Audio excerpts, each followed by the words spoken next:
I've always tried to find stars as opposed to just records, like I like rock stars. My thing about stars is they walk and talk and wear clothes differently than normal people do. Yeah. Not all of them are great looking, but they carry themselves with a certain je ne sais quoi that's just like, bam. And I am pretty good at recognizing it.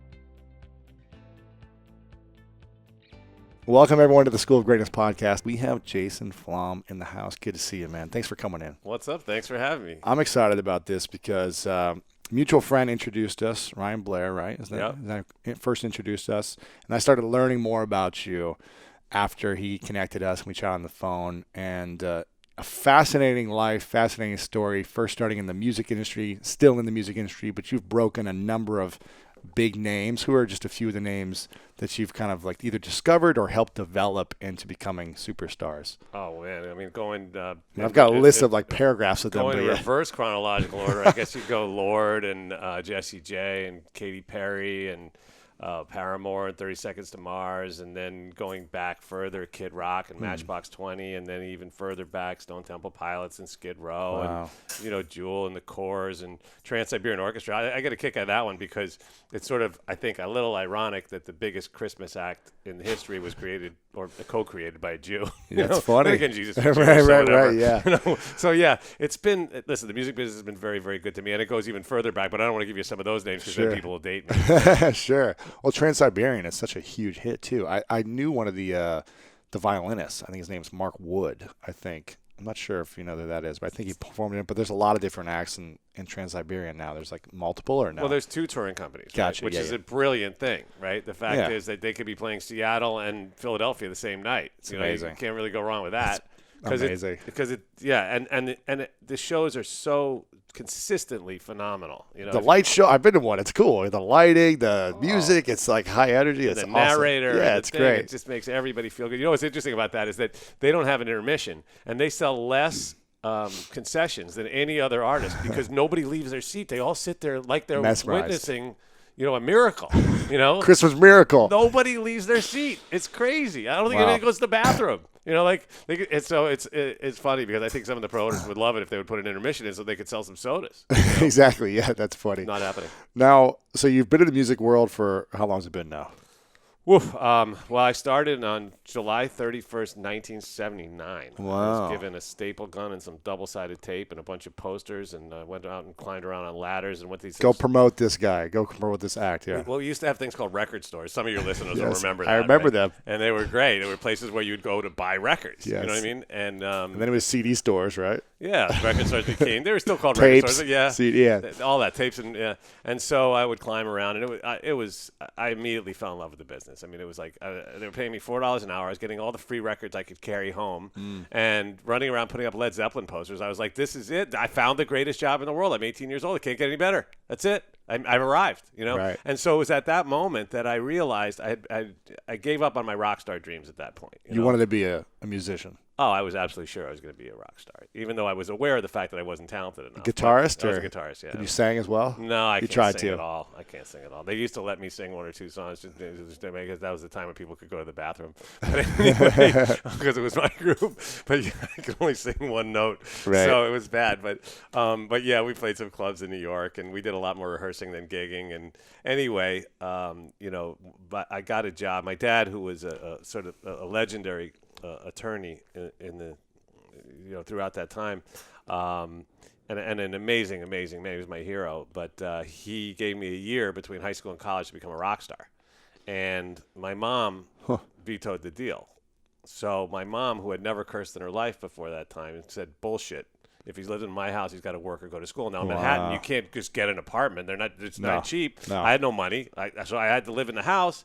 So my dad, one of the most famous negotiators of the 20th century, had to go and unnegotiate the deal he had just negotiated with his wayward son, because I was stoned all day long and I had hair down to, it was crazy, right? So.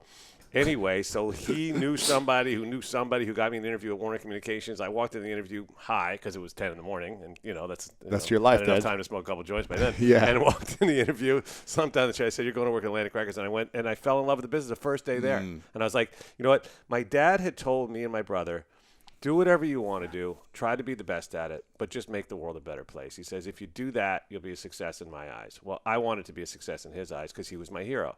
So I knew I was never going to be the best guitar player. This was around the time the first Van Halen record came out. And in case I needed a reminder, I was like, okay, fuck it. You know what I mean? Like, there's no point. That I can't do. Yeah. You know? So,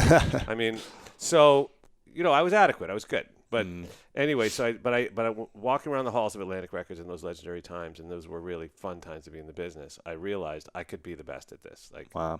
This is something I love this. It was my favorite label. I'd had the labels, Led Zeppelin and AC/DC, whatever, all those records, Bad Company back in the day with the A spinning around. Sure. People who are young haven't experienced that, but it's pretty fun when you get vinyl. And vinyl's making a comeback. It is. Which is great. So to watch that A with the little floral, like whatever that thing is called, the little like circle thingy, spinning around. It was just like part of my, childhood growing up. It was in my soul. Yeah. And I was like, wow, this is, And now you're working there. Yeah. And the crazy thing is, after my crazy journey, like almost 25 years to the day from that like day of walking in there, they asked me to become chairman of the record company, and I was like,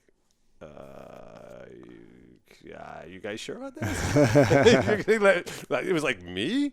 Yeah. And what's crazy is that my first thought when they offered me that job, which of course I wanted, I was like, wow, I mean, does that mean I get to like decide whether it's a snow day? Like that was the weirdest thing. Like, it's so weird how your mind goes. I was like, and for you people in LA that don't know what snow days are, right. Or in the rain day now, or in the Southwest, right? Yeah. Snow days when you actually like don't have to go to school because it's snowing, right? Now, with global warming, we won't have any more snow days anyway. But that's beside the point. But yeah, so it was a crazy journey, and it was wow. Really, and so you started, as a low-level $4 an hour posting posters up or whatever you're doing, promoting records, I'm assuming, to doing every single job there?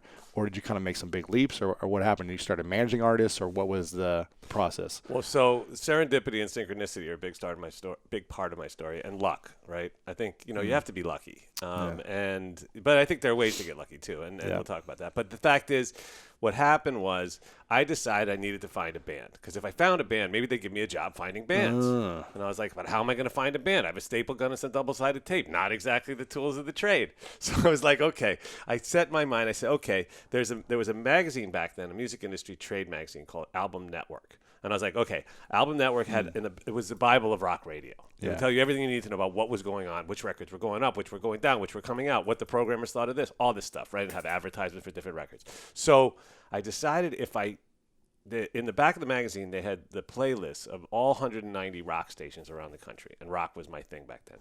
So I decided if I study these playlists, and my eyes were real good because I was 18, 19 years old. Sure. So I was like, if I study these playlists, maybe I'll find a record that's being played on a station that isn't already signed. And then I can try to find out about that group, and maybe that would be a chance for me to like bring it to somebody. So that was my thing. So and they printed the name of the station and the phone number and the name of the program director, so I could just call and pretend I was somebody important, which is what I would do. And half the time they wouldn't take my call anyway because they didn't know me, but half the time they would. Yeah. And then most of that time they would say, no, that's already signed to RCA or whatever they would say. Right. So as fate would have it, one day I'm staring at this list, and there was a station in Long Island called WBAB, and they were playing a group called The Lines. So I call up the program director. His name was Bob Buckman. I get Bob on the phone. I go, Bob, what's The Lines? He goes, it's nothing. It's a favor. I put it on the radio as a favor to somebody. You don't need to worry about that. And I said, well, if you were me, who would you sign? It's the type of thing you would say, right? Yes. Like, let me just go play handball. Yeah, exactly. So I was like, I had as much chance of signing anything as you did of making the handball team. Right, That's basically it. I'd sign anything. It was a ridiculous thing to say. And how old were you? I was probably 19, maybe. Wow, okay. 18, 19. I could barely sign my fucking name back then. So anyway, I don't know if I'm allowed to curse on the show. Anyway, so I said, okay, I'm going to so he says, let me tell you about Zebra. I go, what's Zebra? He goes, it's the most requested band at the radio station. And they weren't signed. I go, you mean most requested local band? He goes, no, genius. He goes, listen, let me tell you something. He goes, number one at the station is Zebra. Then 2, 3, and 4 in some order was Zeppelin, AC/DC, and Ozzy Osbourne. Wow. I was like, oh my God, this is it. This is it. How do I get a hold of these guys, right? So he says, hold on, I'll call them on the other phone. So they lived in New Orleans. They'd been playing clubs for 9 years and selling out everywhere. They'd play New York in the summer because it was too hot in New Orleans, and then they'd play New Orleans in the winter because it was too cold in New York, and they were big in both markets. anyway, they'd given up on getting a record deal. Huh. Been passed over by everybody. But they were selling out. But nobody cared. Yeah. So I didn't say that music business is a logical place. Right. You'll never hear me say that. So anyway, so what happened was the next day I get to my desk and there's a FedEx package. Now, FedEx was kind of a new thing back then. Again, I'm dating myself, but it was like glowing. I was like, what do I do now? You know, so I opened it. There was a record in it. I'm like, great. Now where do I listen to it? So I go to one of the guys whose job it was to do this, the A&R, right? The talent. I figured this guy must know what he's doing. He's got an office. Right. I go in his office. I said, you're about to hear the next big thing. He says, really? Did you listen to it? I go, no, but I'm telling you. Because I knew, like, intellectually, I had statistically. Yeah, if everyone's requesting it's got to be good. Yeah. Selling out. Yeah. Right? Yeah. So I put it on. The guy gives me 5-10 reasons why it's no good. So I go back to my desk to call this guy, Randy, to tell him that his stuff's no good. And as I'm dialing the number, I said to the assistant, and we're called secretaries back then. Now it's politically incorrect. But I said, Mary, this doesn't make any sense to me. This guy is number one on the station, selling out everywhere. And the guy just told me it's no good. And I'm calling him to tell him that his stuff's. She goes, doesn't make any sense to me either. I said, that's why it hasn't been signed yet. Huh? So I said, yeah, probably so. So I call him up. Well, how many great ideas do we know that were accepted on the first go round? No, right? Not many. So that's one of my central tenets. But anyway, we'll get to that. But so anyway, so I call him up and I said, listen, the guy says no good for this reason, that reason, but I'm going to give it to the president of Atlantic and see what he thinks. Now, I didn't know the president of Atlantic. I mean, I knew I should stay away from him when I was high and the smoke was captured in my hair and I looked like Cousin It. And it was like, so, but other than that, so I went and I made a cassette of it and I put it on his secretary's desk. It was like a wall of cassettes on her desk that he was probably never going to listen to, right? Because everybody's doing the same thing I'm doing, hoping that he's going to pay some attention. So that's where the story gets interesting. So he grabs, sometime the next few days, he grabs a few cassettes to listen to on his way home. Well, he happened to live in Long Island. So he's listening to Zebra in the cassette deck and decides that he doesn't like it and pops it out, and the same song is playing on the radio. No way. Because he lived in Long Island. The station was tuned to WBAB because that was the hot station.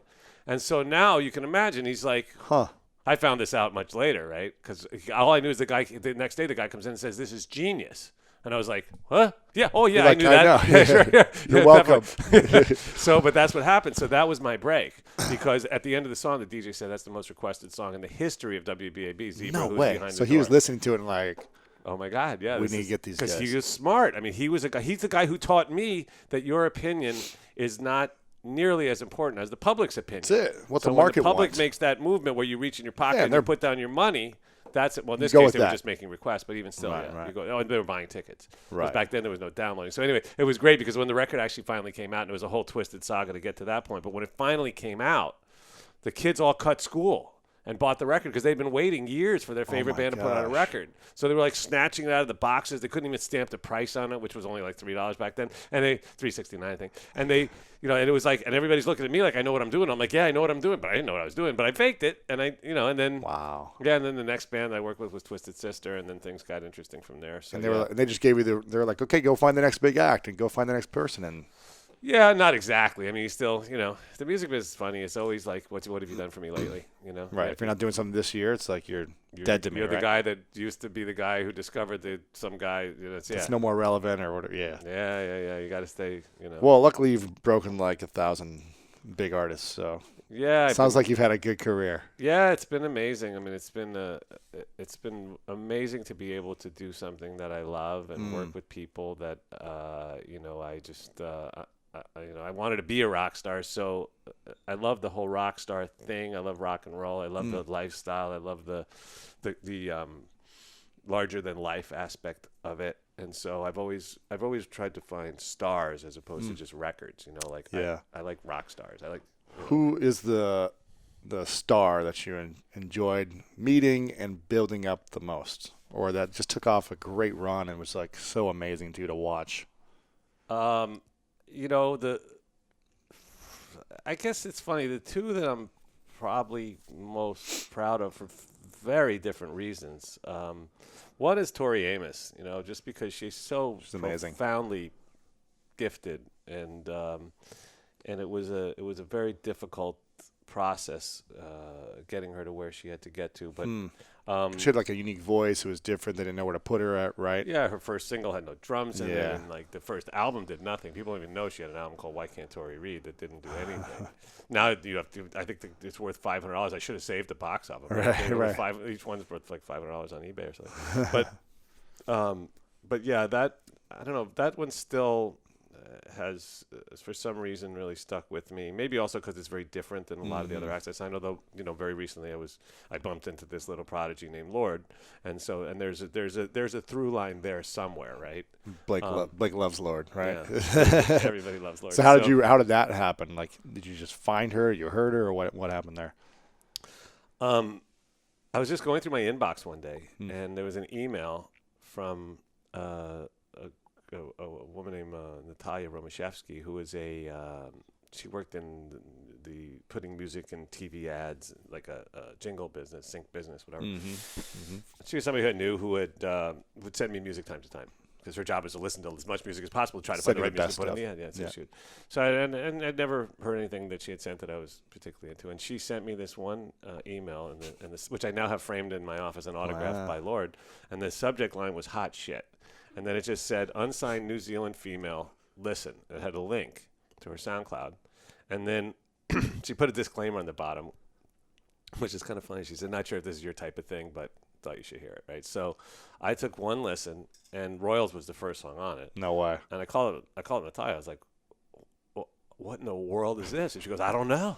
She's like, I just got it. Like, a friend of mine in London sent it to me. It had only been out for 2 days. Like, it had 200 plays on SoundCloud at the time, right?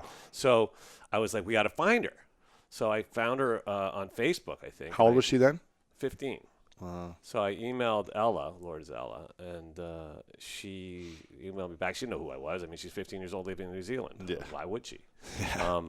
And she sent me back an email and said, contact who to contact and whatnot. And the next thing I know, I'm on a conference call with her parents and her manager, and I remember telling, and I can imagine it's sort of probably strange to be one of her parents, right? She's 15, she's in New Zealand. You got this guy calling from New York who's like, record guy, like, what is going on? But I was like, I remember saying on that call that she's going to win Grammys, and I was right. I mean, there was, what's funny too, that I don't know why I think this way, because I'm sort of like I'm very interested in energy and stuff, right?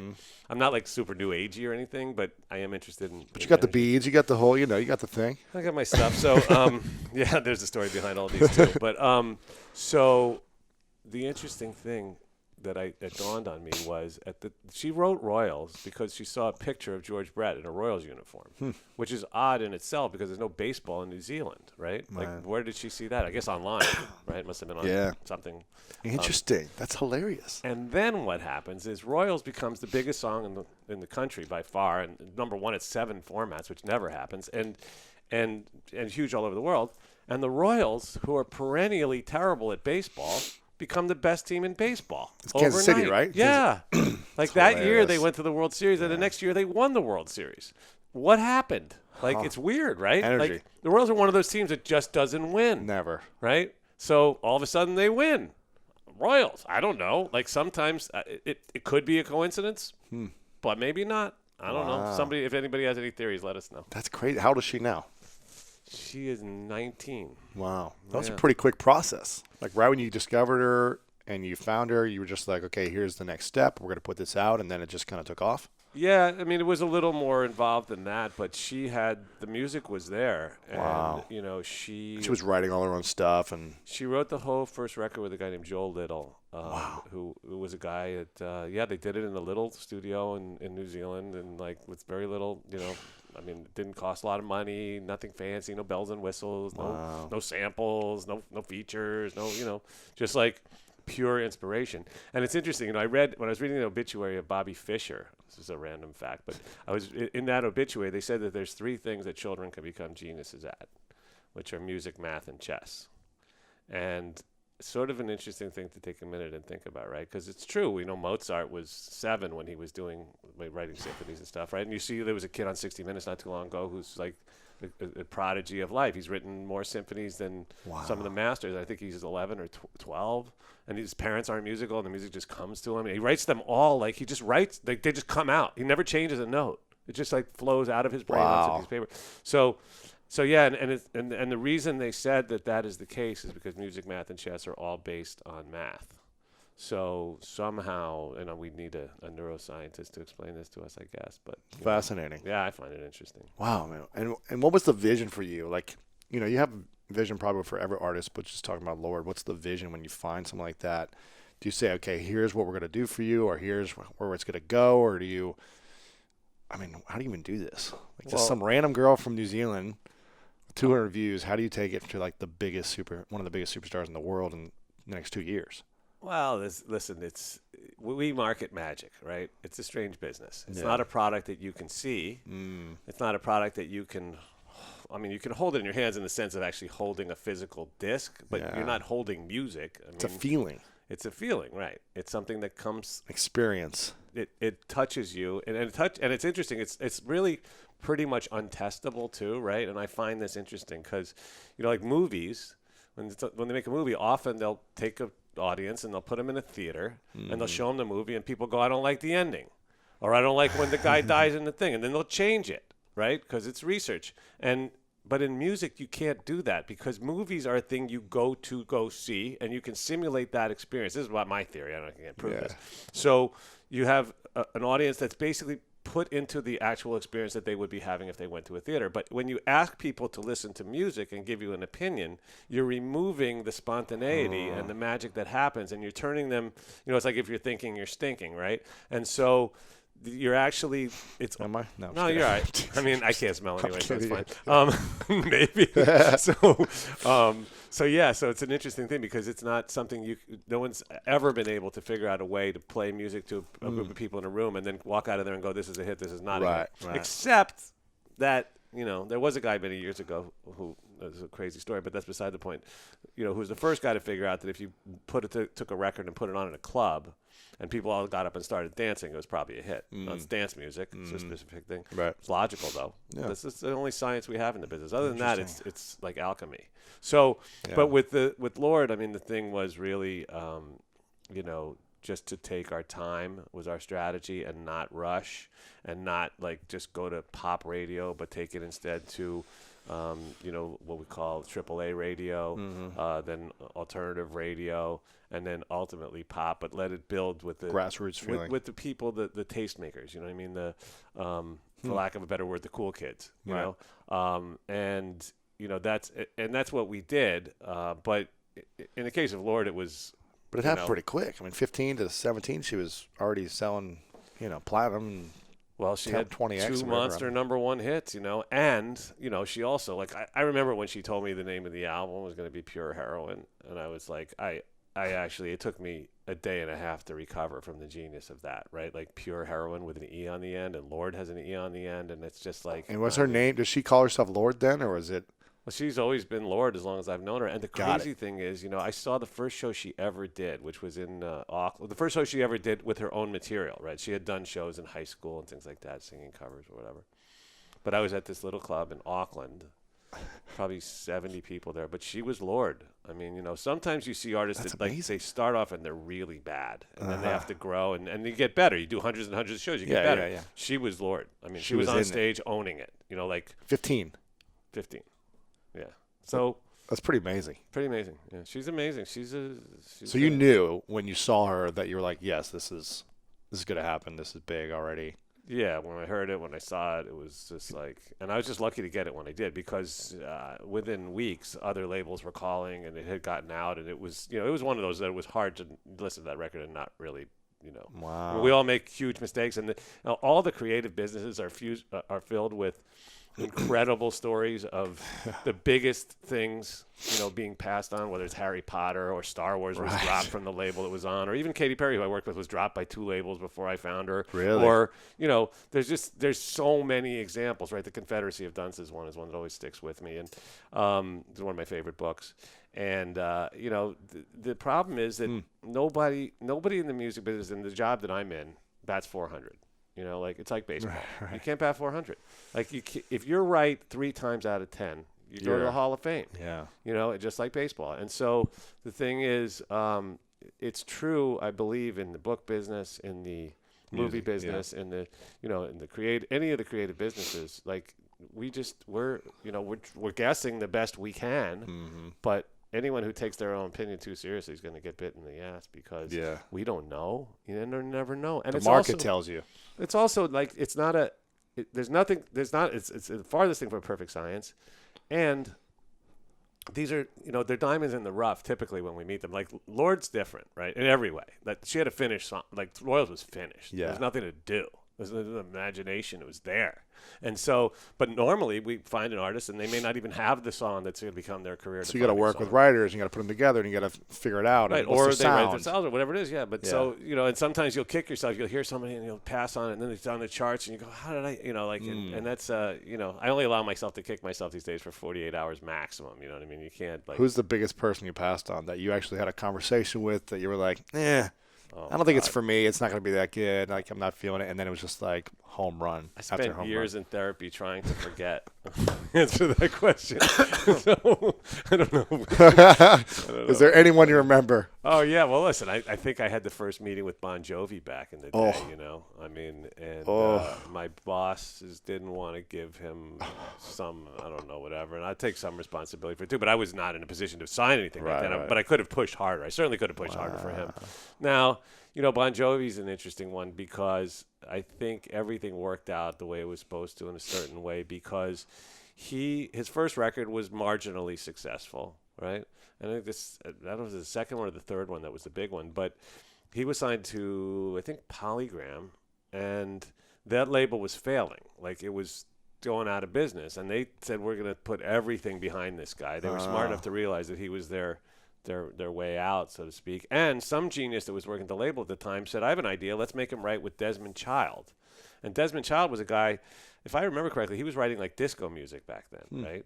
And so it seemed like a strange combination. You have this sort of long-haired rocker guy from New Jersey. Right. And this gay disco songwriter guy. Like, it wouldn't seem logical. But it worked. They wrote those big songs. They wrote, Living on a Prayer and Wanted Dead or Alive and all the songs. And so had I signed him, that doesn't happen. It wouldn't happen. There's no part of me that would have been smart enough or lucky enough or crazy enough to put him together with Desmond. Interesting. Who became a very important songwriter and a good friend. So that worked out. Wow. Yeah. And then, so Katy Perry's another interesting story. And I have a lot of stuff I want to ask you about everything else you're doing now, but this is fascinating to me. So Katy Perry was passed on a few people before you, or she was with labels before and then it didn't work out, they dropped her and then you found her, or what was that? She was originally signed as a Christian artist, I remember that, yeah. And then dropped, and then she was signed to Columbia Records, and they couldn't figure out what to do with her. They tried putting her in a group and they tried different things, and then they didn't want it. And then how I found her was that when I took over the job running Virgin Records, I hired a woman named Angelica Cobb to be our head of publicity. Right. And she had been the number 2 in publicity at Columbia. And so, but not too long after she started at Virgin, was very talented. And she said, there's a girl at Columbia's getting ready to drop named Katy Perry. And I think she's a star. You should meet with her. And I was like, okay. So I met with her. Actually, we had lunch at the Polo Lounge.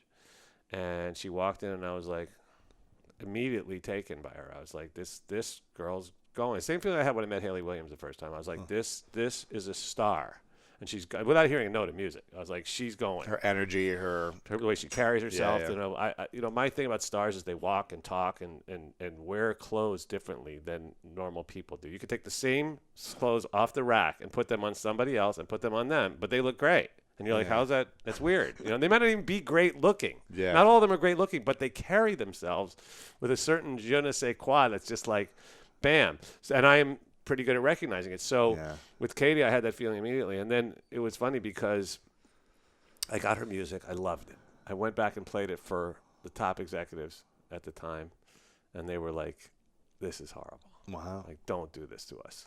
Like literally like that, like a visceral reaction. Like, you were running the company this time, right? I was the chairman and CEO. Yeah. So, but even still, you get, everyone's influenced by something somebody says to you, like no matter who it is, like somebody walks in and it's like, and you're like, And so for a moment I was like, wait a minute, like maybe it's not that good. Yeah. And so it was a month or so later, I was in my garage working out and I was listening to, was listening to it on my headphones, and I was like, oh my God, I'm an idiot. Like, she's great. I hope she didn't sign with somebody else. I may have blown this thing, right? And so I called her up, and she was working at this little place in L.A. making $10 an hour. She was working out the what was the It's store? called Taxi. The clothing store? Or no. This is when she was working at a demo listening service called Taxi. That's funny. And I called her up, and then that's how it all started. And you said, "I'm going to do the deal. Let's sign you. Let's figure this out." Yep. And then.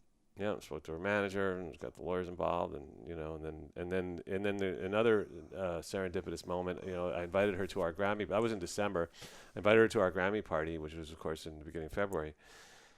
And she arrived with a guy named Dr. Luke, who I knew because I had actually given him his first break when he was a guitar player at Saturday Night Live. I gave him a record deal, and he's hitting tons of hits. He's written, right? Oh, yeah. He and Max are like the top hit writers, right? Luke went on an insane roll. And anyway, so they walked in together, and I was like, oh, my God, you guys know each other? They're like, yeah, we're friends. I was like, well, you got to work together. Fantastic. And then I sort of it had some fits and starts, but I sort of like really pushed hard for that collaboration. Mm. And, of course, that became, again, did I know it was going to be that? No. Right. But did it work out? Yes. I mean, they – Kissed a Girl was her big hit, right? They wrote Kissed a Girl and Hot and Cold. And all the rest of her hits up until very recently were co-written with him, except for Firework, which was written by I think Katy wrote it with Stargate. Wow. So which is always a funny thing. But, because it's Firework. It's a funny song. I thought it was only Fireworks. Maybe is there a firework? Is that a word?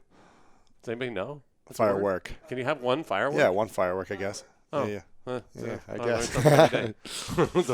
I'm not an English major. It's amazing. Yeah, I thought it was one of those words that was only plural. Yeah. But it worked. It was a huge hit. I mean, that was a monster song. One of her biggest ever. Yeah, amazing. Well, congrats on all of this. I mean, I could ask more about this. My brother's the #1 jazz violinist in the world. And your parents were opera singers, They were opera singers, yeah. And my brother played with Les Paul in Times Square for 10 years. He played at his funeral a number of years back. And so I've grown up in the music world, kind of watching him struggle as a jazz violinist, which isn't a big industry. No. But he's made a name for himself and really like grown as an entrepreneur in selling himself. Even in the jazz world, it's like it's crazy how hard you have to work to kind of like make money in the jazz world, but he loves it. Yeah, that's like that old joke, right? What's the definition of an optimist? A violinist with a beeper.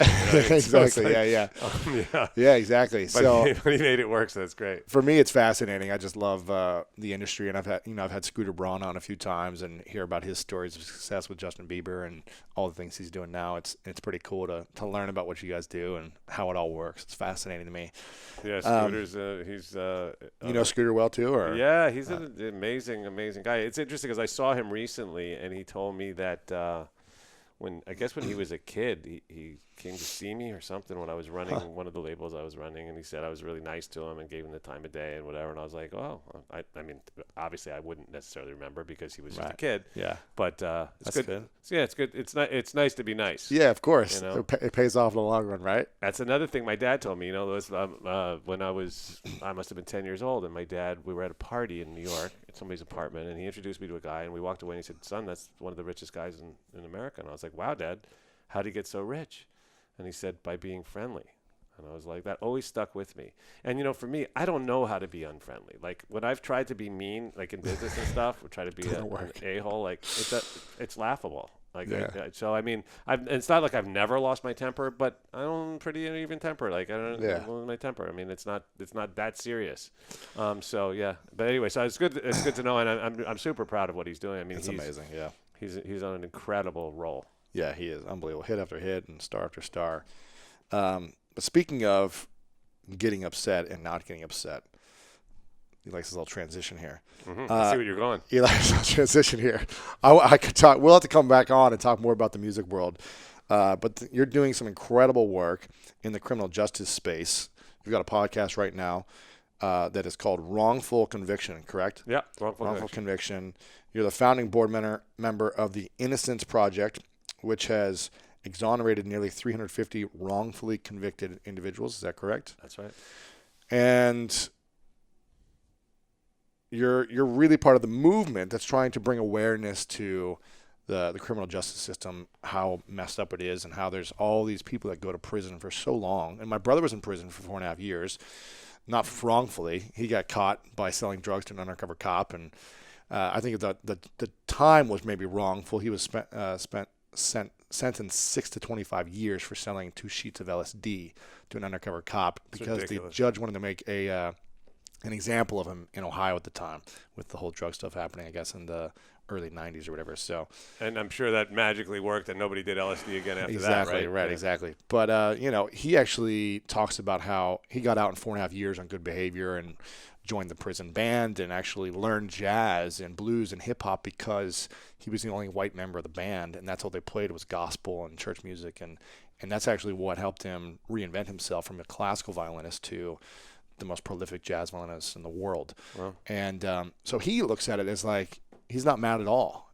He's like, which I don't understand, like all this time. He was only 4.5 years, and the people you work with are 35, 40 years that they spend. And you're telling me stories beforehand about how they're not mad and they forgive. And even if it's not their fault and they didn't do the crime, they get out and they forgive, which just blows me away that they're not angrier about half their life being gone because of something, the system being wrong.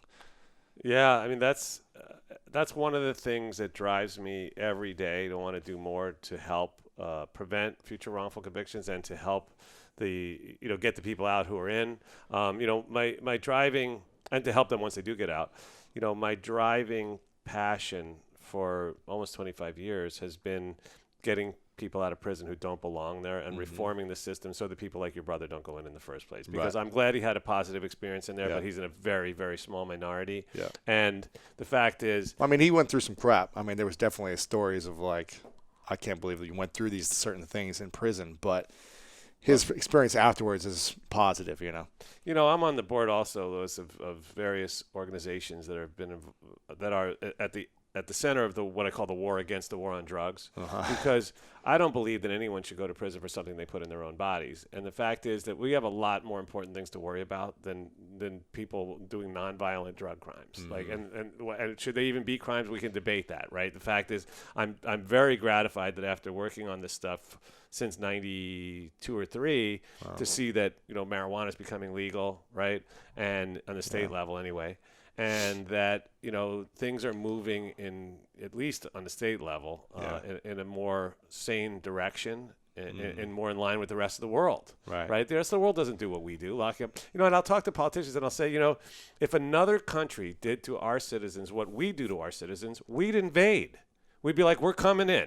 We got tanks. We got planes. We're going to save them. Yeah. We're going to save. We can't do this. You can't. We lock up people at the highest rate per capita of any nation in the history of the world. Right. We have 2.2 plus million people in prison in America. Oh my gosh. I was just in Iceland 5 months ago. I think they have like 7 people in prison or something. Yeah. In the whole country. Greenland doesn't have a prison. It's crazy, right? If they have somebody really, really terrible, they send them to Denmark. But they don't have a prison there. So yeah, Iceland is I've always wanted to go there. It must be extraordinary. It's unbelievable. I can't wait. Beautiful. You got to visit, man. Go see the prison. It's like in the middle of like this oasis land of like beauty, and it's unbelievable. Yeah. Well, yeah, and minimum security, it's like. No, and it's interesting, right? If you go to places like Scandinavia, right, they have the opposite approach. Like, they're all about rehabilitation. There are prisons there where the warden, when you get sent to prison, whatever the group, you get off the bus and the warden says, listen, you are going to be potentially my neighbors when you get out of here. I'm going to treat you the way I would want to be treated myself. And they have, the prisons there, they go to an extreme. I mean, the prisons there, if you look up the pictures of the world's nicest prisons, you'll see they're in Norway, and they're nicer than any college dorm in America. Beautiful, right? And they're beautiful. It's ridiculous. So, it's actually over the top, but maybe that's closer to the right approach. This punishment thing, punishment, and the thing that drives me crazy is nonviolent drug offenders, right? That's how I got into this, because I read a story in the newspaper about a kid who was serving 15 to life, like your brother. Really? But he was serving 15 to life for a nonviolent first offense in New York State, and I was like, what? To life. 15 to life. I was like, what? No, that's not okay. I freaked out. I was like, I have to do something about this. And so I ended up getting, make a very long story short, I ended up getting a music business, a defense attorney I knew from the music business, because at the time I had Scott Weiland and Sebastian Bach, and they were getting arrested a lot. So I had this guy on speed dial. So I called him. I said, is there anything you can do? He said, there's nothing you can do. It's the Rockefeller drug laws. It's just the way it is. I was like, can you talk to because I had spoken to the kid's mother by now. I called her up. Her name was in the newspaper article. And I was like, we got to help. We got to do something. So he, as a favor to me, agreed to take the case pro bono. And several months later, we found ourselves in a courtroom in Malone, New York. I was sitting there holding the mother's name was Shirley Lennon. The kid's name was Stephen. And I was sitting there with Stan and Shirley and me in the courtroom. And the judge, who looked like a conservative guy, was an older guy with white hair, but maybe you can't judge a book by its cover. And, the arguments were made back and forth because the lawyer had found some technicality. He'd been in for 9 years by now. Oh, my goodness. goodness. The kid in shackles. You've seen this, right? The leg irons, the shackle to the waist, the whole thing. He was a nonviolent first offender. Oh, my gosh. And the judge says something like, I haven't heard anything in this court today that under section this, statute this, but on the other hand, under the thing above, he goes with some legal mumbo jumbo, and I'm sitting there, I don't know what's going on. And he goes, power granted, he goes, the motion is granted. And I was like, and Bob, the lawyer, comes over, and I was like, what just happened? And he goes, we won. I was like, we won? I go, we won. I go, that's incredible. Like, that's the best feeling I've ever had in my life. Wow. And I'm sitting there with the mom and the thing, and like it's like out of a movie, right? And so I was like, I'm going to do more of that. That's what makes me tick. I just found it, right? That was like my eureka moment. I was like, that's it. So now I was like, and as somebody who had been a messed up kid when I was a kid, I had been in the wrong place at the wrong time. I wasn't any major drug dealer or anything, but I'd been in the wrong place at the wrong time enough times that all I had to do was get unlucky, and my life could have taken a very terrible turn. Yeah. Because all you need to be is be in a car with somebody who's holding it, or be in a house. Because the way the crazy laws in this country work is if everybody says it's not mine, it's all of yours. Right? And I don't know too many guys who are dealers who would say, oh, yeah, that's my stuff. Right. So everybody goes, not mine. Then it's like, well, yeah, guess what? You're all going down for the same amount. So, and in fact, Stephen had a guy. So my brother, too, there was like a group of 5 of them or something that all went down for a number of years. It's crazy. And it's because they weigh the sheet. Right, that's the crazy thing with the LSD laws. They weigh the sheet that it's on, and people out there who should know this, like, don't do that, right? Because, or they can weigh, if they want, they can weigh the if you put it in a container with some sort of water or orange juice, or whatever people put it in. I don't know. I don't do drugs, but the thing is, if you do. Then they can weigh that and charge you and send you to prison for 9,000 years. It's crazy. Like, it's crazy. And why? Like, why? And so, and this kid, by the way, Stephen, he turned into be a successful businessman. He has a contracting business. He got a couple of kids last I heard, and everything was fine, and like, it was funny because 5 months after he got out, I got a letter from his sister who I'd never met. Joanne, I think her name was. And it said, Dear Jason, you don't know me, but you got me pregnant. Now, that's not something a guy wants to hear, generally speaking. Right? The fact is I was married at the time and I was faithful. Yeah. So I knew that wasn't it. But so she says, and she didn't have the same last name as him either. Right? So she says, well, how did this happen? Well, for the last several years, my husband and I have been trying to conceive, and the doctor told me that the stress of my brother's incarceration was preventing me, and now I'm pregnant, and I just thought you should know. And I was like, that's cool. Very sweet. So, so I became addicted, like literally addicted to this feeling. And so at the time, I found out about this organization called Families Against Mandatory Minimums, and I joined their board. They had just started up, and it's exactly what it sounds like. It's an organization dedicated to removing these mandatory sentences and giving judges back the power that they were supposed to have in the first place, so that a judge could have looked at your brother and said, you know what?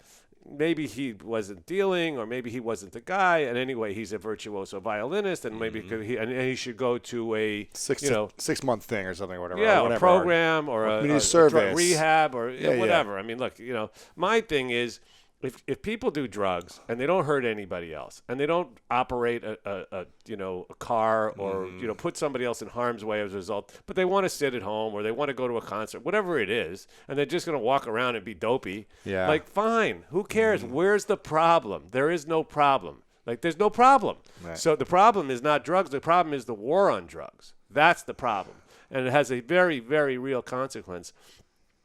There's so many real consequences. And, the philosophy, and I want to get to the innocent stuff, but the philosophy of this movement it's called harm reduction, right? So first thing we have to do is accept that drugs have always been and will always be a part of society, right? Cavemen did peyote. We know that, right? Little children spin in a circle because they like the feeling of being dizzy. Right. It's never going to change. You can't prohibition your way out of it. You can't interdict your way out of it. You can't. Did anybody watch Narcos? Like, come on. Yes. So you can't. I love that show. Right. So incredible. It's amazing. So unbelievable. So So the fact is, what you have to do is accept that and then figure out how to reduce the amount of harm that drugs do to society. And one of the problems with that is that, this mass incarceration thing, and a lot of the conservatives now are on the right side of this, the libertarians, right? They don't like all these prisons and all this money being spent and all this, they call it big government, right? Yes. So we have a good coalition of the left and the right now to try to remove, to try to get rid of this insane, war on drugs, which now we know Nixon said to Haldeman, who now admitted it, right, in an interview, that he didn't want a war on drugs. He wanted a war on black people and hippies. Oh, my gosh. So he called it a war on drugs because he couldn't call it that. And still we're not going to. So anyway, yeah, and your brother, unfortunately, got caught up in it, and so did so many, not 2.5 million. Those are in prison, right? But so many of those are in drugs, did the drug stuff too. A big percentage of those are in for nonviolent, very low-level drug crimes. It's insane. And just to talk about, because I had this thought also, I watched the Mike Myers documentary on, what was it called? Have you seen this documentary about, he goes to all these other countries and takes the best ideas from these countries and says, America, we need to do this. I don't know if you've seen this documentary. It's pretty fascinating. Michael Moore, isn't it? Michael Moore. What did I say? I haven't seen it yet. Where to Invade Next, it's called. Yeah. Yes. Oh, my gosh. So he went to these prisons in Denmark or these other countries, and they're literally in resorts. Yeah. They have their own bikes. They have their own homes, and with lakes and stuff, and they're just riding around. It's like they're living in a compound, like in a Malibu beach resort or something. They just can't leave the compound, but they're allowed to do whatever they want when they want. They all have knives, they're cooking. They talk to all the chefs, and they have big butcher knives all in the kitchen. And Mike's asking what did you do? He's like, I'm in here for murder. And they're like, when they let you have knives, cutting up onions or whatever with the rest of the people in here, yeah, they trust us and they want us to rehab or whatever, and they want us to feel safe, and they want us whatever it is. It's crazy almost. Yeah, they have their own rooms with locks on the doors on the inside. Yes. On the inside. And I'll bet you dollars to donuts that they have less violence in their prisons than we have in ours. Sure. And it's interesting. There's a guy named Tony Papa, who's a guy who was sentenced to 15 years to life in New York State for nonviolent first offense. He actually painted his way out of prison. He became a museum painter in prison and then was pardoned by the governor after 12 years. Oh, my gosh. Now he works at the Drug Policy Alliance, which is the leading organization. I'm on the board there, too. Sounds like all I do is serve on boards, but there is other stuff. Once in a while, I like to play golf or ice hockey. But anyway, Tony, he says, he has a great saying where he says, if we can't control the flow of drugs in a maximum security prison, how can you possibly hope to control them in a free society? Right? And we know, and that's true. Anyone that works in a prison or you talk to that's in a prison says you can get drugs. People do drugs. Isn't it? It's crazy, right? So the fact is, it's pure insanity to try to think that you can, criminalize your way, law enforcement your way out of this. My grammar's terrible, but you know what I'm trying to get to. You can't police your way out of it. You can't interdict your way out of it. You have to accept it and then give people that need the help a chance to go to rehab, which I did, and and help people just go on with their lives. A lot of people they don't need rehab and they don't need anything else. They just need to be left alone. Right. A lot of people, the overwhelming majority of people that do drugs are fine. And by the way, a lot of them are working in the most responsible positions in our society, right? I mean, so it's it's fine. We made a problem out of a problem that isn't a problem. It's just not a problem. There are some problems associated with it, of course. I'm not going to be Pollyanna-ish, right? I mean, there's people who get really fucked up on drugs and ruin their lives and ruin the lives of their family. Yes. But, don't get me started talking about drugs versus alcohol or whatever, right? And at the end of the day, it's still the same thing. It's harm reduction and tearing families apart by throwing parents and or children in prison. And then what happens to them when they're there? And then the fact that they can't get a job when they get out. And then it's the ripple effect is so terrible. What it's done to the communities, particularly urban communities in this country, is just it's like a hurricane that hit these communities because of this ridiculous drug crimes and sweeps and things and stop. So how do we change it? Well, we have to change the laws, and there's a lot of movement in that direction. There's more momentum on it than ever. People, the public, it's interesting to see, right? We're in what I call the new age of activism, right? Ever since whatever that was, that very dark day, November 20th.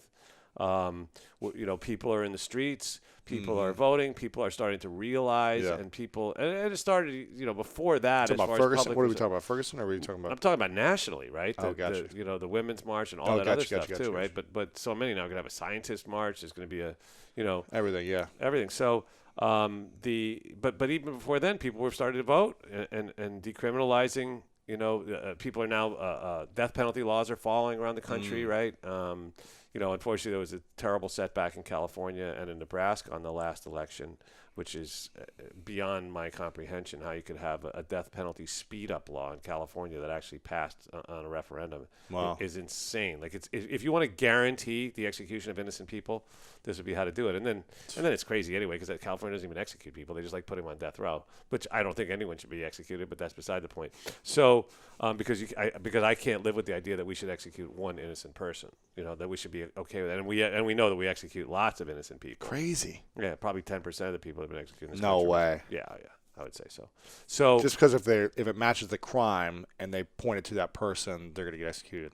Well, that's the perfect segue, right? Because when you deal with subjects of innocence, that's really my my consuming passion for the last. Have you gotten anyone off death row? Yeah, we've gotten 20 or 21 people off death row so far. And gotten them removed from it and then removed from prison? Yeah, because they're innocent. They're innocent. And we know that there's been multiple people executed that were innocent as well, like Cameron Todd Willingham in Texas, Jesse Tefero in Florida. They were innocent, but they're gone. I mean, we executed them as a state. We executed them, and I don't see how anyone can be okay with that. I mean, I think reasonable people can have a debate about whether the death penalty should exist. I don't believe so. It's been proven over and over again to not be a deterrent to anything, and it's barbaric and it's expensive, and you can't take it back. You can't take it back. Those people can't come back. They're innocent. They're gone. You know what I mean? So. And then there's so many other problems with it. But then the fact is that we're fifth in the world in the number of people that we execute. Like, really? The only countries ahead of us are like China, I think Iran, Saudi Arabia, and there's one other, and it's not a good list to be on. So it's just so bizarre. Like, Western Europe, they don't execute people. They don't have to execute people. But back to the other thing. I mean, the growing awareness. That has partially been a result of pop culture, right? Because with shows like Making a Murderer and such a crazy show, and other ones, people are becoming they're getting frustrated, they're getting mad, like you did 25 years ago, right? Yeah, I mean, like, this is not okay. What are we going to do to change it, right? That could happen. By the way, whoever's listening, that could happen to you. Yeah, you're not immune from it, and it could happen to anybody. I mean, excuse me. It typically happens to people who are poor, I mean, the overwhelming number of people who are wrongfully convicted are poor, but not all of them, Marty Tankleff, who's been on my show, Wrongful Conviction, was a kid from a wealthy family in Long Island who was 17 years old and woke up and found his parents murdered and was framed for the murder. No way. Yeah. And his story is so deep. I mean, you have to get into the whole thing, and you should hear him. He's very eloquent. He served, Marty served 17 years in prison. For the 17-year-old, he got charged as an adult? Yeah. Oh, yeah.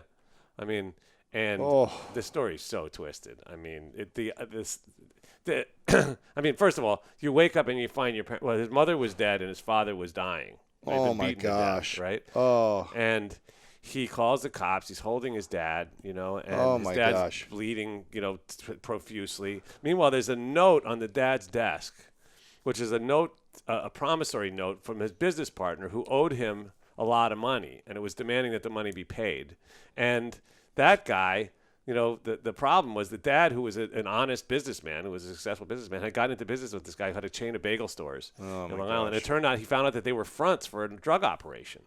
And the other guy's son was dealing with some of the cops in Long Island at the time, and it was like they didn't want to arrest that guy. And he was the obvious suspect. And Marty, when the cops came, said, "This is the guy that did it. He threatened to kill my dad.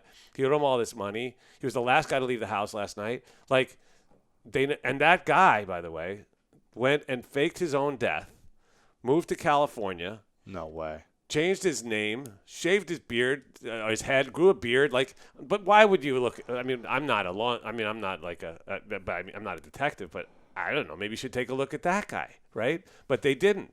They just decided that they were going to get Marty, and that's what they did. And and then it gets so twisted because, he was living with his sister while he was waiting for his trial until she found out that 80% of the will was in his name. And then she decided that she wanted that money. Oh, so my she gosh. she threw him out and got involved in trying to get him convicted. Shut up. She became the sole heiress. You can't inherit money when you murder your parents. Oh, my gosh. Yeah, so I mean, it's like Shakespeare, right? This is like right out of Shakespeare, like a tragedy of. And how does he cope with it? Does he forgive everyone and moved on, or? He's an amazingly positive guy. I mean, he's he just graduated law school. He's going to take the bar. He does a ton of public speaking. Oh my gosh. And he's he's a big part of the movement to prevent wrongful convictions. Wow. And it's amazing because I recently spoke at Georgetown, and then the professor took me to a class that he teaches in a prison there called Jessup. So I actually was in Jessup Maximum Security Prison. And this professor happened to have grown up with Marty. Like they grew up at the time they were babies together. Crazy. And that's why he went to law school, because he wanted to help his friend. And he told me that Marty had 17 appeals, and every time it would fail, and this guy would go to see him, and he'd be like, Marty, I'm so sorry with Thursday. Marty'd be like, why, dude? Come on, we got this. We're gonna do this. Man. Next time, we got it. Yeah, we got it. Like, I mean, sounds like it probably has a lot of the same DNA that you've got, I guess, right? He's because he was facing impossible odds. But like, there might be a chance. Let's go. Yeah. But ultimately, he got it, and now he's out and he's married, and he's doing great. He got a settlement from the state, which is deserved, and we talked about that before. A lot of these guys don't get anything, but he was able to prove the misconduct that led to his. So he got a bigger settlement than most. He got a good settlement. I mean, it's enough to start a new life. And now, like I said, he's just graduated law school. I'm super proud of him. He's just a sweet, lovely guy. That's 17 years. Yeah, 17 years, and that's, It's a lifetime. Typically, the people that we exonerate, I think the average amount of time served of our exonerees is about 14 years. Oh, my God. And, of course, then there's the ones that are sentenced to death, which is a whole other level of insanity. Just imagine that for a second. How do they feel when they know they're going to die, and then they get out of it? Like, what do you... Yeah, I mean, I asked them that on the podcast. What did they do? On wrongful conviction. I try to highlight those moments, like the moment when they were convicted, the moment when they were exonerated. What did it feel like?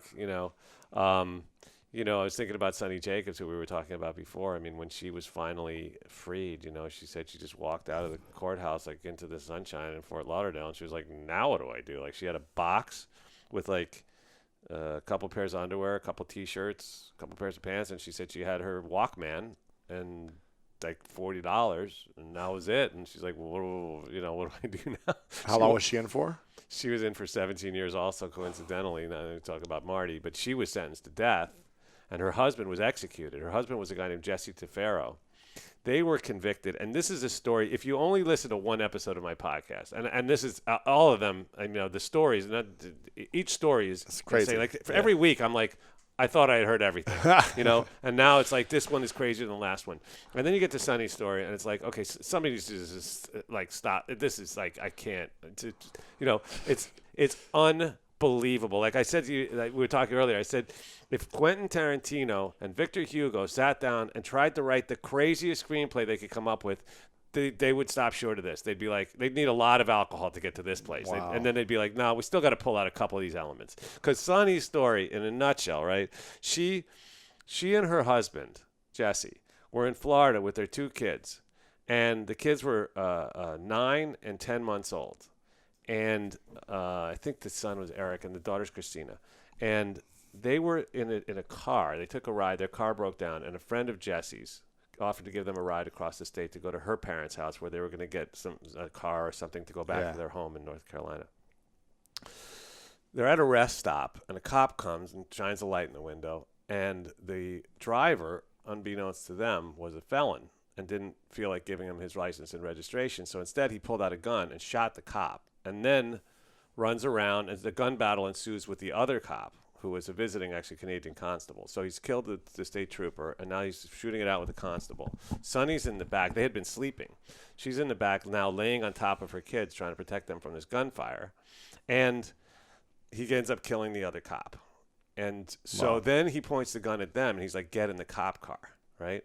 And Sonny says to her husband, I don't want to get in the cop car. This guy's crazy. And he says, we have to. We're witnesses now. He'll probably kill us too. So they go to get in the cop car, and just some of the details, right? So her son gets out of the car, and he's sleepy and groggy, and he slips in the dead cop's blood and falls, right? Like Tarantino, right? Yeah. And they have to scoop him up. They get in the cop car. Then they end up going through this neighborhood, and it's morning. And the guy realizes driving a cop car is not a good idea. So he stops and grabs a guy who's getting his newspaper or something, an old guy, and makes him get the keys to his car and then kidnaps him. That happens to be an orange Cadillac. So now you've got the 6 of them in this orange Cadillac. And, of course, there's a roadblock. And then there's another gun battle, right? And Sonny's back laying on top of her kids. And, so I said to Christina, because Christina, the daughter, was on the show with me, and she had never spoken publicly before about what it was like growing up, having her father executed and her mother in prison for her entire childhood and adolescence. And she was there, yeah. And she was there, yeah. And so I was like, holy, you survived 2 gun battles before you were 1 year old. Like, you're kind of a miracle baby, I mean, so before everything went wrong. Wow. And then the cops arrested all of them. Sonny was like, finally, they're going to save me from this maniac. But instead, they hit Jesse with a rifle butt, and they want when cops get killed, they get they're going after everybody, and they went after everybody. And so she the story gets so much crazier because she was sentenced to life by a jury, and the judge, whose name was Maximum Dan, was a former state trooper who had a little electric chair on his desk that you could touch and it would zzz like that. So he overruled the jury and sentenced her to death. And so, what? So she was the only, and that's not legal anymore, except in Alabama. It's the only state where a judge can do that. But it it's used to just be one legal in guy's Florida. opinion, right? So, so then she ends up on death row, where there's no one else on death row. There were no other women on death row because there hadn't been anyone sentenced in a long time in Florida at that time. The death row was a woman, so she was all alone, and the guards weren't allowed to talk to her because they didn't want them becoming attached to her, and then they would execute her, and then they would feel bad.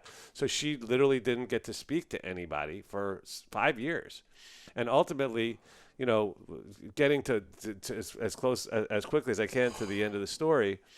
The kids were now being raised by her parents. Her parents, 5 years later, are in a plane crash. Oh, my gosh. So the grandparents die, right? Christina, by the way, the daughter, now has a son named after her father who was executed, Jesse, and a daughter, Bella, named after her grandmother who was killed when she was taking care of her. So, I mean, you can't make that up either, right? So anyway, the kids end up in foster care. The husband ends up getting executed after 15 years. And then it just gets crazier from there. 15 years. Yeah, oh 15 years in prison and then executed. And his was the execution where the electric chair supposedly malfunctioned, although we think it may have been intentional, and flames shot out of his head. So they executed him 3 times before he died. Oh, no. Yeah, well, you can't execute somebody 3 times, but they electrocuted him 3 times. And after that, they took the electric chair out of circulation. So yeah, and ultimately, Sonny was I got to tell you this part of the story. So, and there's so much more. You have to hear the rest of the details on the show, but on wrongful conviction. But Sonny her new lawyers end up finding the only witness against her, which was a jailhouse snitch, right? Which is a common thing, right? The cops will get somebody else who's in jail, and they'll go to them and say, like they did in this case, this is a woman who was arrested for passing bad prescriptions. And she was a college student in Florida. And they said, look, you got a felony hanging over your head. Or you can just tell us that she told you that she did this. You'll be doing society a favor. She killed 2 cops, and we'll let you out. So she testified, and she said, in the courtroom, she said, she told me she did it, she loved it, and she can't wait to do it again. Now, Sonny was a hippie, right? She wasn't trying to, and by the way, like I said on the show, like, if you're going to go kill 2 cops, do you really bring your kids? Like, is that really how you roll? Yeah. I mean, like, that doesn't make any sense. And Sonny, it's crazy. Like, she'll say, one of her sayings, and I've seen her speak. She's amazing. She says, I went into prison, a vegetarian, a wife, and a mother. And I came out an orphan, a widow, and an orphan, a widow, and, there's another thing I'm thinking of in a second. An orphan, a widow, and I forgot. A meat eater or what? Something. No, not a meat eater. But anyway, it was great until I just screwed it up. But anyway, so it'll come back to me. So they found a witness against her, who now lived in Wyoming. And they went and saw her and told her what she had done. And she felt terrible, and she wanted to make it right. But she said she was so scared of the prosecutor because he was so scary to her in the first place. And he was still there. She comes to testify. You're not ready for this, by the way. She flies. They get a hearing. She flies to Florida. The witness who saw that she didn't do it. The witness who had testified and said falsely that she had heard her say that she did it, right? The jailhouse snitch. Got it. Who made up the whole story. Now we call them incentivized witnesses. They're no longer called jailhouse snitches, but an incentivized witness. She comes to court. Sonny's brought in. After being through this unbelievable saga, right? She gets on the stand, testifies for the defense, says she made up the whole story, apologizes to Sonny. The prosecutor gets up to cross-examine her. And you'll hear Sonny on my podcast talk about how she doesn't talk, and then she starts breathing heavily, and she's holding her chest.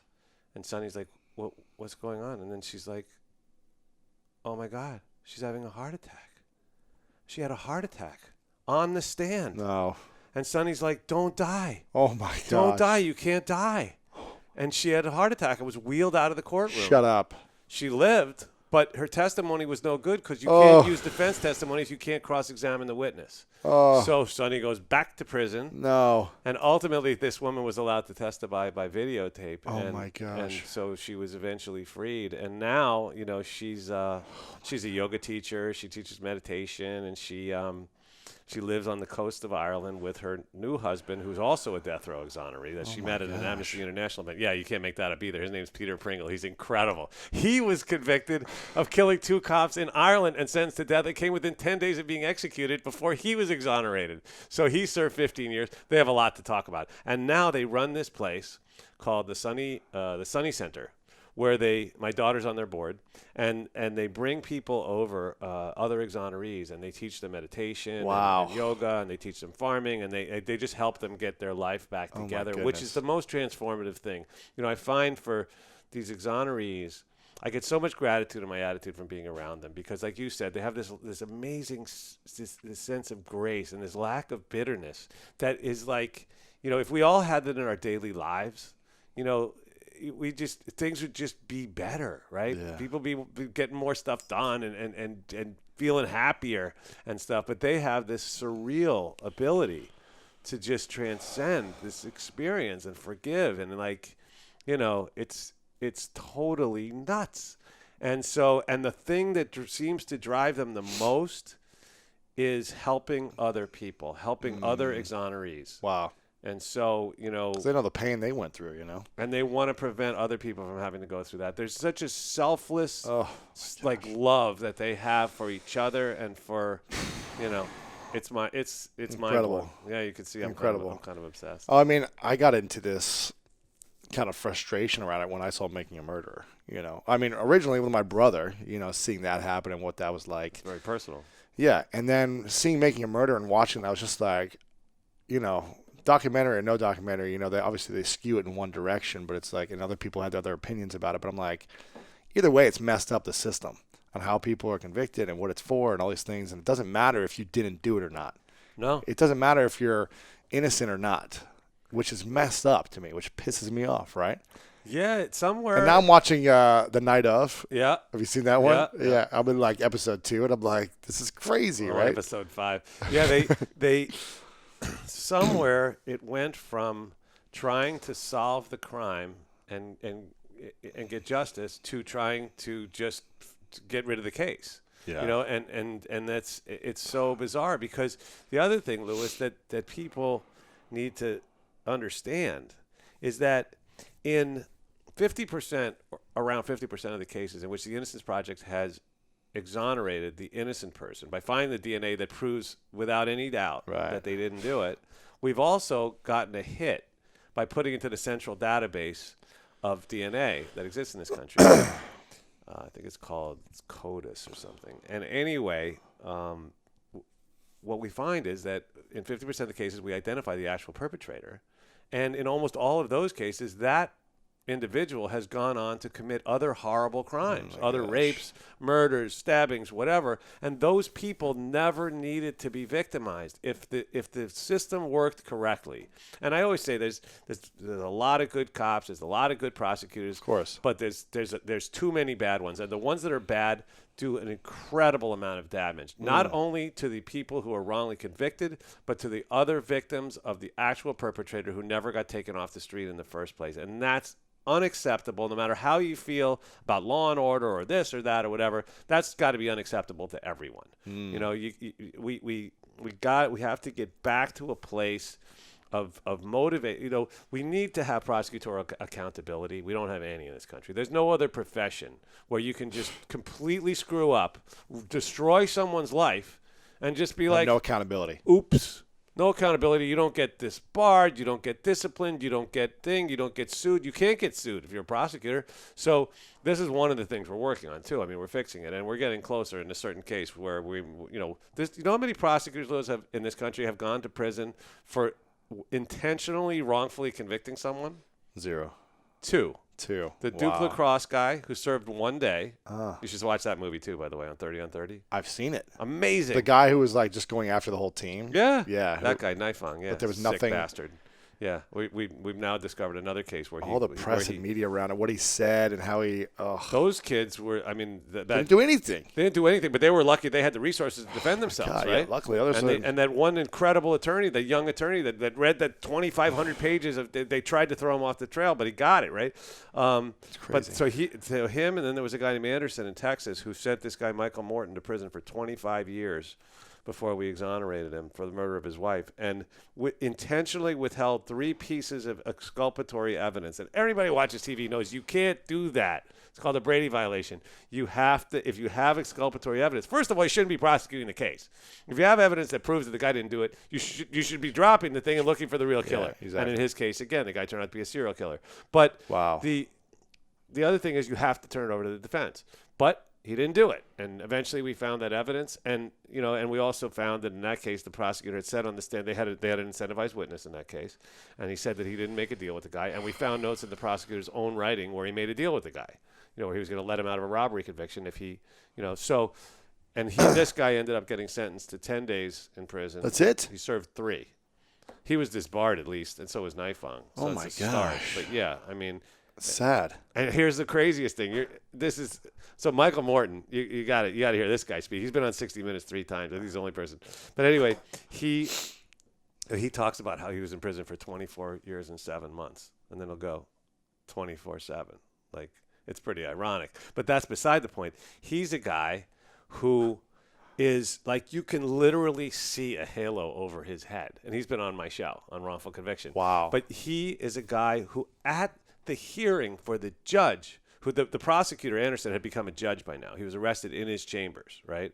And at the hearing, after he had pled guilty of these, 3 felonies, which turned into misdemeanors. He was a prosecutor, and now he's the judge for the case. Right. That happens a lot. A lot of these bad prosecutors become judges. So at the hearing in which he was to be sentenced, the judge, Anderson, who was the prosecutor, who took this guy's life literally away, for the murder of his wife and made an orphan out of his son and the whole thing, right? So this judge is now going to be sentenced. And the presiding judge says to Michael Morton, who's there, is there anything you'd like to say? And Morton says, Your Honor, I hope you'll show mercy on this man. And I'm watching this and I'm going, I want to kill this guy. And I'm not even a violent guy. Like, I want to strangle this guy. Not, I mean, like the guy that did this. Like, how can you do that? Like, how do people sleep at night? What are you thinking? Like, I mean, so yeah, so it's really is, it's inexplicable, but it's beautiful to see, and I feel like we could talk for like 5 hours about this because I want to know more about your thoughts on Making a Murder and your thoughts on what's the other documentary about the woman we were talking about? Sarah. Amanda Knox. Amanda Knox, which just blows my mind as well. It was in Italy, right, or something, which is crazy. Don't get into it because we could talk about it forever. No. But she's been on my show twice. Exactly. She's incredible. I'll just say that. She's an incredible, like an ethereal being. Yes. If you guys want more information on this, make sure to check out Wrongful Convictions with Jason Flom on iTunes because this is fascinating stuff. I mean, we could talk about this forever, but Spotify, Google, it's all those places. Yeah, exactly. Yeah. I want to ask a final couple questions because, again, we could go on this forever. And do you have a hard out or no? You good? No. Okay. I'm getting this from a lot of my female friends lately, that they're very frustrated about what's happening in the world. They feel this passion and this anger or whatever it is that they want to make a difference. But a lot of them feel helpless. What can these people do who have a passion for making change but feel completely helpless? Or they do one march and then they're like, okay, now what? What can they do to actually impact some type of movement like you have done, or impact some type of change the way you've done it? What would your advice be to people out there like that? Oh, listen, there's so many. Or whatever their cause is. There's so many incredible organizations that you can join up with. I mean, whether it's change.org or whether you can. I mean, I think it starts with writing letters and making phone calls to your. Does that work? Does it help? Or? I mean, look, we live in a strange, altered reality, but it always has worked. I mean, we saw even with the confirmation of that. I want to choose my words carefully. Betsy DeVos, right? Which is one of the most surreal nominations in the history of this country, and now appointments. But there were two senators who said they changed their vote. Two Republican senators said they changed their vote because of all the pressure they got. So I think you have to make phone calls and write letters. It's extremely important. I mean, they care. Politicians care. If they get enough letters, enough phone calls on a certain subject, they know it. Because they want to stay in. They want to stay in. That's one of the things that drives them, right? So that's one of the things you can do. But then go. I mean, whatever your particular area of interest is. If you're a woman, maybe you want to go, check out Planned Parenthood's website, or maybe you want to go to. I mean, there's just.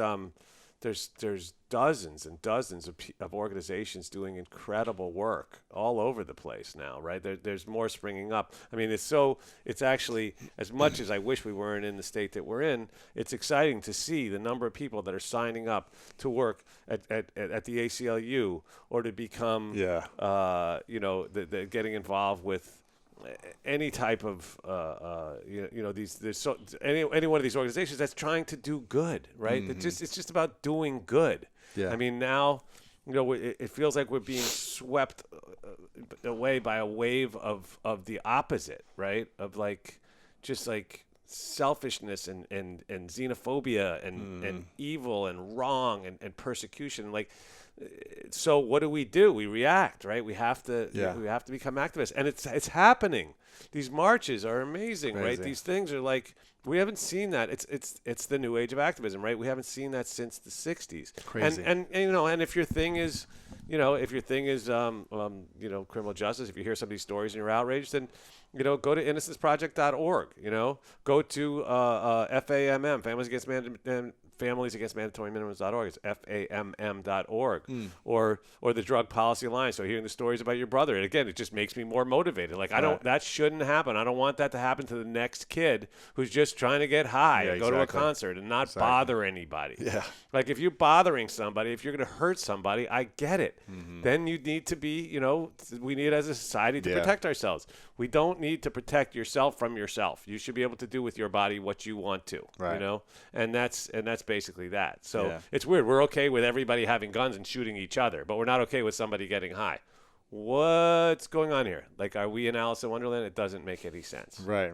So, and by the way, the good news is you can Google, you could probably Google, I'm a woman and I'm angry, what do I do? I would be interested to see what comes up, It'll steer you in the direction of a lot of great things. Yeah. I mean, there's, listen, we need to help more than ever. There's more people willing to help than ever. The amount of, I was so excited to see, the talent agency, UTA, did you see what they just did? They canceled their Oscar party, and they're doing, they're taking all the money they're going to spend on the Oscar party and giving it to the ACLU. Right. Wow. And they're gonna have a protest instead. There's there's to see organizations getting involved in that way, but individuals, every individual has to get involved and do something. Wow. I hope I answered the question. Yeah, that's great. I rambled. I'm also curious about, you've been around a lot of celebrities and people with massive followings, massive influence, but I'm curious about how, Hillary had every celebrity endorsement promoting her, for her, and there was zero celebrity endorsements, and they were all against, it seemed like, at least from my point of view, against Trump. And yet somehow it didn't work in order of moving the needle for Hillary. But having nothing, people against Trump, everyone against him, it seems like he still was able to make it happen. So are celebrities actually as influential as we think they are in making change, or is that completely irrelevant? No, I don't think it's completely irrelevant. I don't know. I mean, you need a social scientist to talk about what the actual impact of somebody like LeBron James, who took such a courageous stand, or any of them, Jay-Z, or any, what impact does that have on changing people's opinions? There's such a small section of people in America who are undecided, and so you're trying to influence those people.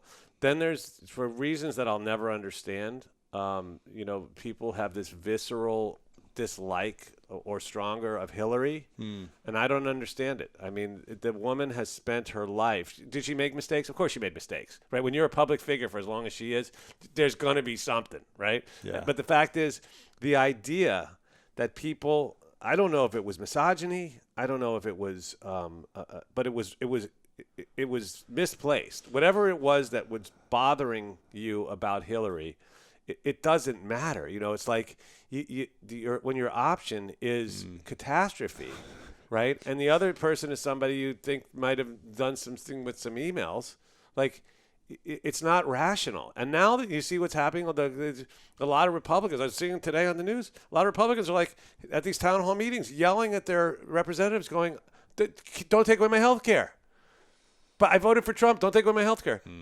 Well, wait a minute. Well, and people are saying, well, I didn't think he would actually do it. Right. Like, and you're going, all these people voting against their best interest. It doesn't make any sense. Like, it's monumentally incomprehensible. But, and it breaks my heart, because I think if Biden would have run, he probably would have won all 50 states. You know what I mean? Like, and then there's the other problem, which is that she won by 3 million votes. I mean, what kind of country do we live in? It's like, we're supposed to be the greatest country on earth. Go to another country. Next time you go to Iceland or wherever the hell you go, ask them who won the popular vote. And they're going to put you in a facility for overnight. They're going to be like, this guy's he's confused. He needs to be in a safe place with, where he can't hurt himself. Right. Like, there's no popular vote, idiot.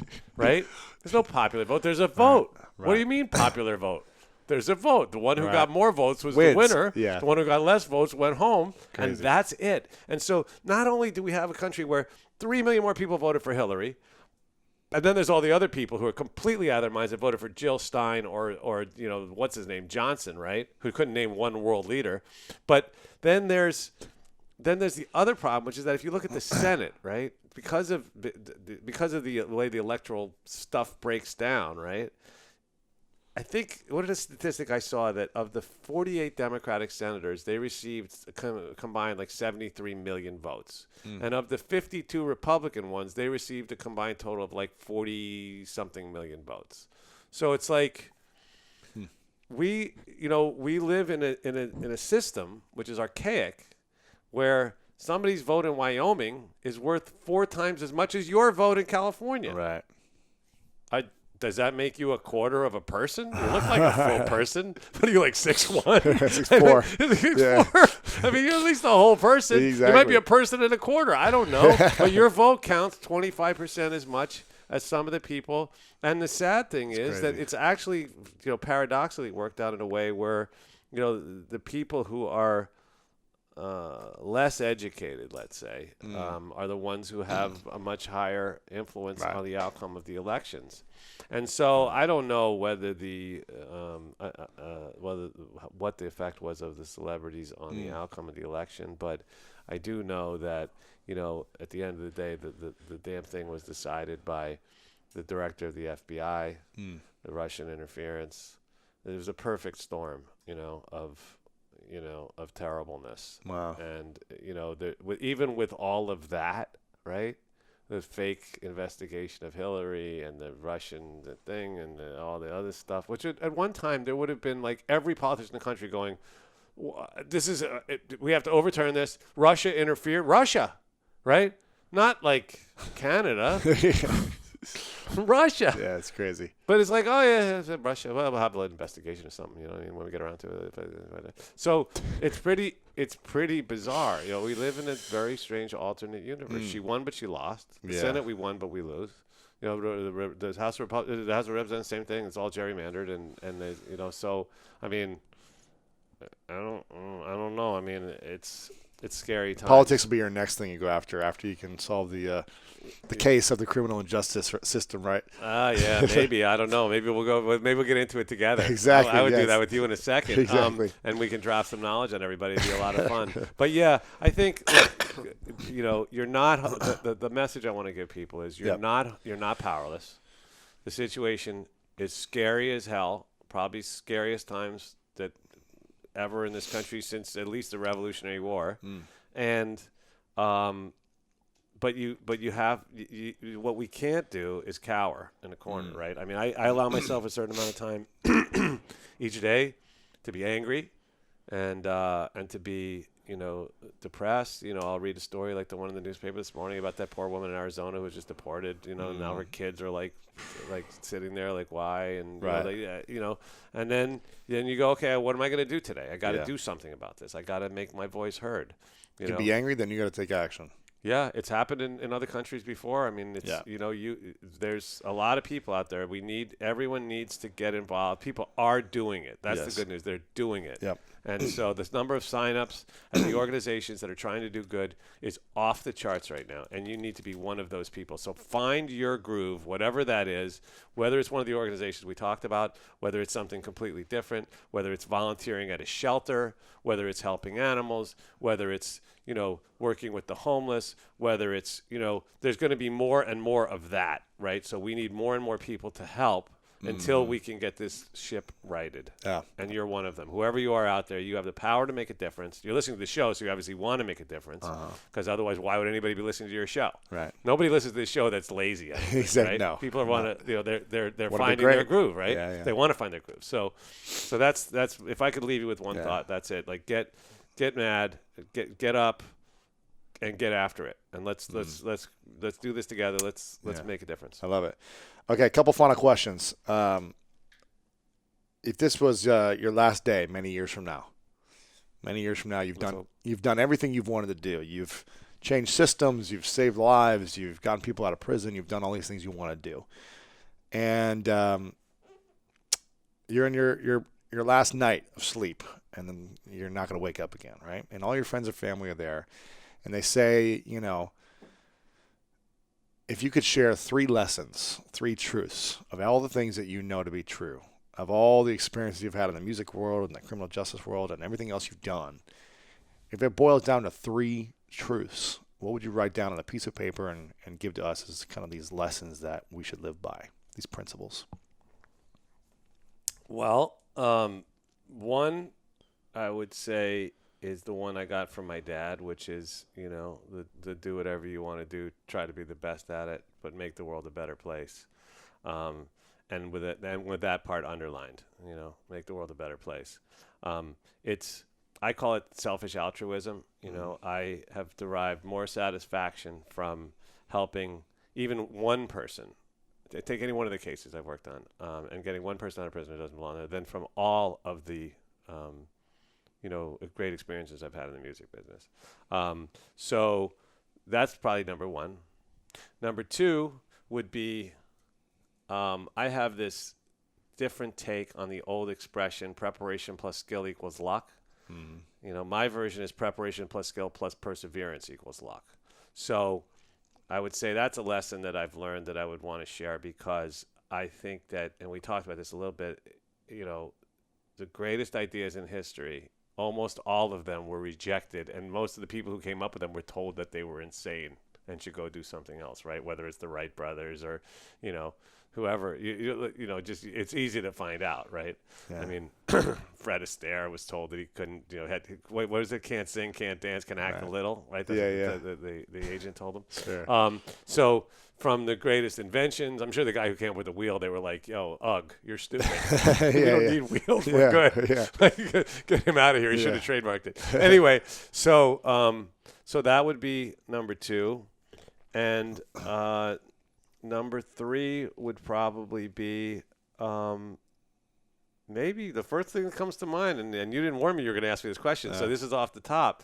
But I would say, and this is something I learned from reading you which is, or it's my interpretation of one of the messages that you put out there, which is fake it till you make it, you know?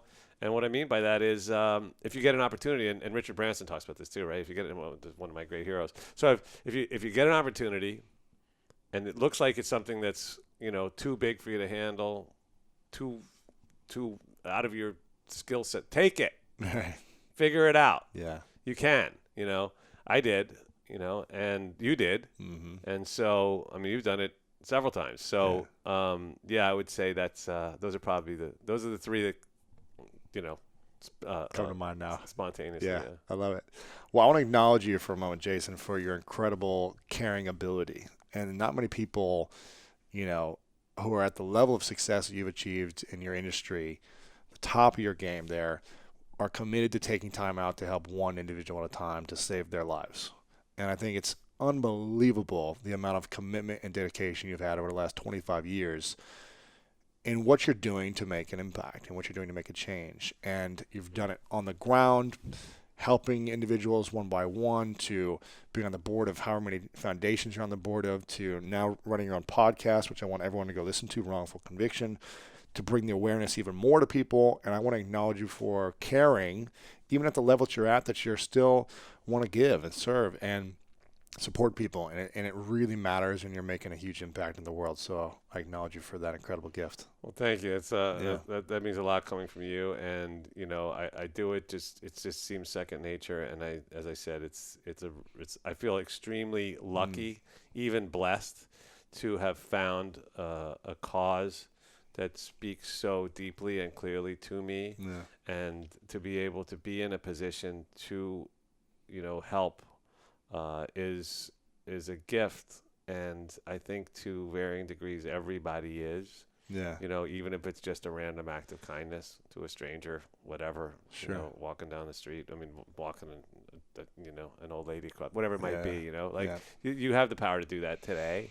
Right. So, and, you know, and I recommend it because it makes, you know, good. It feels good. And right. It's good to do. That's that selfish altruism thing. Yeah. Exactly. I like it. Before I ask the final question, where should we connect with you personally? Do you have your own website, or just go to the podcast, follow you on social media? Where do you like to hang out? Yeah, actually, I'm glad you asked. I take my Instagramming very seriously. I just started following, so I'm going to be watching everything now. So my Instagram is @it's Jason Flom. It's ITS Jason Flom. I will make you, hopefully I'll make you laugh and cry and think. And, you know, one of my other passions these days is saving the rhinos. And so you'll see some fantastic rhino pictures and videos as well. They're my favorite animals, and they're, you know, on the verge of extinction, which makes me sad and insane. So there's that. And also, you know, I have a clothing line called Christian Benner that I work with, which is an exciting thing. It's christianbenner.com or @christianbenner on Instagram. So, but yeah, Instagram is my jam. Cool. And please follow me, and you know, you'll get some. Hopefully you'll get some inspiration from that. Yeah, and the podcast on iTunes, Stitcher, SoundCloud, all those places, right? Yeah, the podcast is everywhere. It's easy to find, and as I said, Spotify and Google, and so and I think it's you'll. If you liked this conversation, you'll love more of it. So it gets into really amazing detail, and you know, these are.